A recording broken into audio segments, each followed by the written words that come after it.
बिस्मिल्लाहिर्रहमानिर्रहीम। मैं हूं ताहिर ढिंडसा और आप देख रहे हैं टीडी डिजिटल। अफ़गानिस्तान में लगता है कि सिचुएशन मैच्योर होने के करीब है और पिक्चर अब क्लियरली नज़र आनी शुरू हुई है। और जिन लोग अभी तक तो एडवांटेज की बात हो रही थी कि अमेरिका यहाँ से निकल गया और इंडिया को और वगैरह वगैरह और तालिबान का कंट्रोल हो रहा है, जिससे चाइना, पाकिस्तान और रशिया जो हैं वो जीत रहे हैं। लेकिन अब मुखालिफ पार्टी भी लगता है, अंग्रेज़ी में जैसे कहते हैं ना, they have dug their heels, तो मामलात वो भी शुरू होने के लगता है। और अगर इसको जल्द काबू इस पर ना पाया गया तो हो सकता है कि नॉर्थ में फिर एक दफ़ा मसाइल जन्म लें। चैनल को हो सके तो लाइक और सब्सक्राइब कर लें और बेल आइकन को भी प्रेस कर दें। ताजिकिस्तान पहला मुल्क बन के आया है जिसने ऑफिशियली तालिबान को डिनाउंस कर दिया है। एक तो होता है कि आप कबू उन्हें तस्लीम नहीं करते, उन्होंने डिनाउंस कर दिए। उन्होंने कहा है कि ताकत के ज़ोर से अफ़गान अवाम पे कब्ज़े को हम नहीं मानेंगे, और जब तक पंशेर वैली में और वहाँ से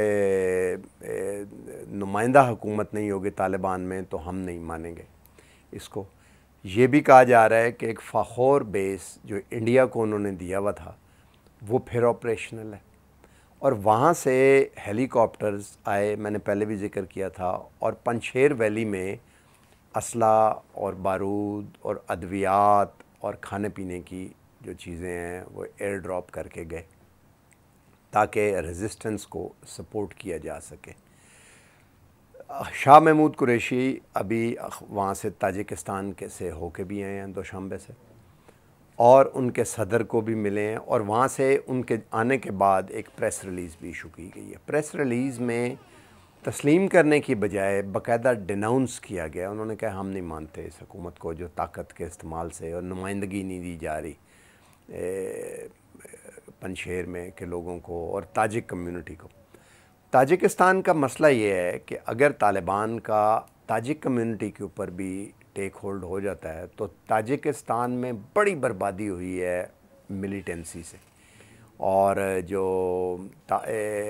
एंटी स्टेट मूवमेंट थी, कॉम्युनिज़म है, ज़ाहिर है जो उनके सदर हैं वो बड़े कॉम्युनिस्ट ख़यालात के माहिर हैं, ख़यालात के हामी हैं, और दोशंबे में बड़ी यूरोपियन स्टाइल की, रशियन स्टाइल की कहना चाहिए लाइफ है, night clubs and pubs and everything. और अगर आप देखें तो इंडिया के साथ कल्चरल टाइज भी उनकी बहुत हैं। उनकी मशहूर सिंगर जो कि इंटरनेशनल सिंगर हैं, नगीना अमन कलोवा, उन्होंने कुछ इंडियन गाने भी गाए हैं उर्दू में, और ताजिक जो हैं लोग इसको बड़ा, और उनकी और भी जो पहले सिंगर थी वो भी इंडियन और मजमे में गाए जाते थे ये, और अफ़गानिस्तान के बड़े क्लोज़ भी हैं। अब उन्हें ख़तरा है कि अगर यहाँ पर ये मिलिटेंसी, या अगर तालिबान की हुकूमत आ जाती है, मिलिटेंसी तो खैर नहीं रहेगी क्योंकि अब तालिबान की हुकूमत भी, मेरा ख़्याल है ये लफ्ज़ ऑब्सोलीट हो जाएगा क्योंकि अफ़गान हुकूमत हो जाएगी अगर वो उसको टेक ओवर कर लेते हैं, और 5-6 मुल्क भी तस्लीम कर लेते हैं, चीन, पाकिस्तान और ईरान और रूस भी अगर उन्हें तस्लीम कर लेते हैं सिर्फ़ यहाँ तक, तो वो फिर काबुल हुकूमत कहलाना शुरू हो जाएगी और तालिबान की हुकूमत नहीं कहलाएगी। तो उनका ये ख़याल है और उनका ये इम्कान उन्हें लगता है कि वहाँ पे जो ताजिक मूवमेंट उनके चलती थी जिसने बड़ी बर्बादी की है सिविल वॉर से पहले भी, वो दोबारा से अलाइव हो जाएगी, और इस डर से इंडिया के साथ बताया जाता है कि वो राब्ते में है और इंडिया वहाँ से घुस रहा है अंदर। अब आगे उस पर कामयाबी होती है या नहीं होती ये एक अलग बात है, लेकिन इसके साथ ही मैं इंडिया का जिक्र भी करना बड़ा ज़रूरी समझता हूँ इस सारे मसला में।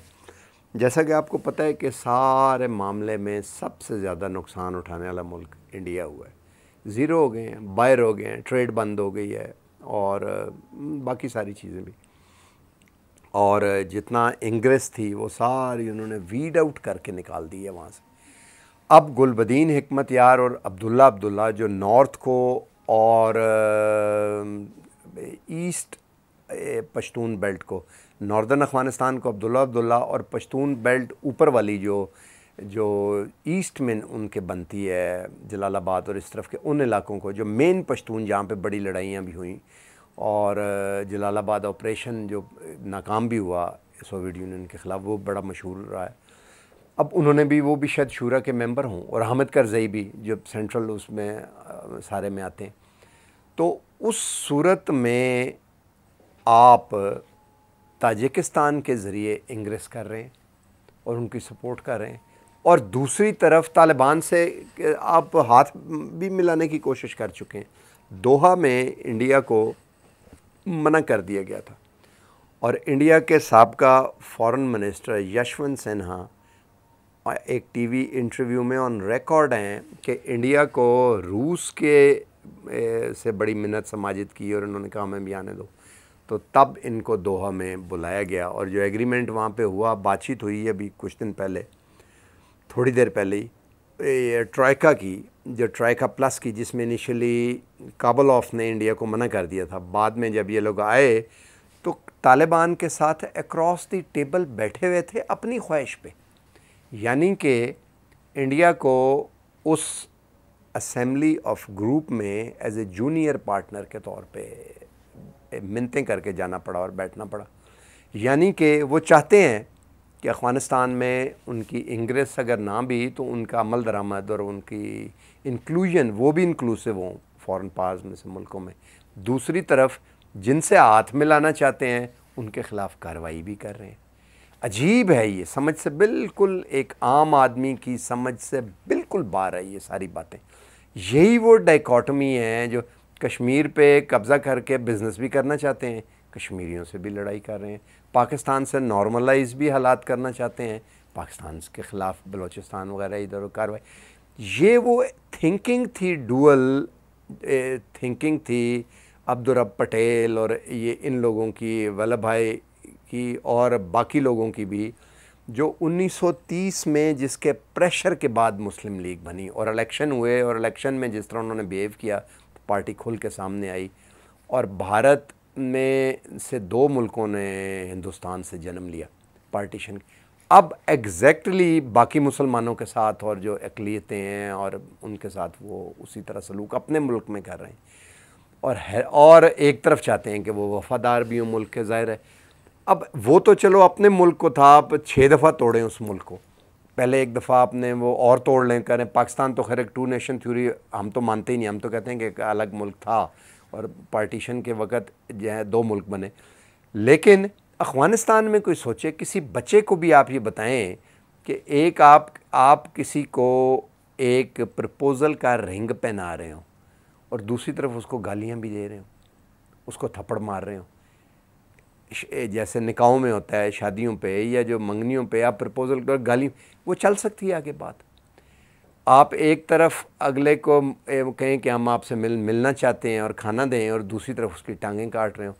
तो ये वो डाइकोटमी है जिसके नतीजे में इंडिया ने अपना, और अब लगता है कि ये बहुत सारा अपना नुकसान करेंगे। लेकिन ताजिकिस्तान में अब ये लगता है कि अगर जो बातचीत है वो तो अभी चलेगी, ज़ाहिर है तालिबान और चाइना की भी ये पॉलिसी है कि वो बातचीत से मसाइल, लेकिन बातचीत भी जो है उसके वो नेगोशिएशंस, मैं कहता हूँ नेगोशिएशंस एक दफ़ा फिर ताजिकिस्तान में होंगी from the barrel of the gun.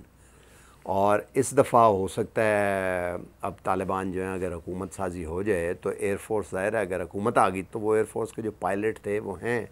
तो हो सकता है इस दफ़ा एयर पार भी पंजशेर के ख़िलाफ़ और ताजिकिस्तान को भी बॉर्डर पे।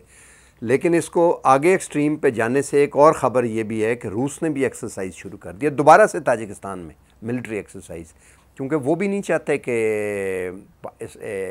काबुल में ये अफ़गानिस्तान में तालिबान की हुकूमत को डिस्टर्ब किया जाए।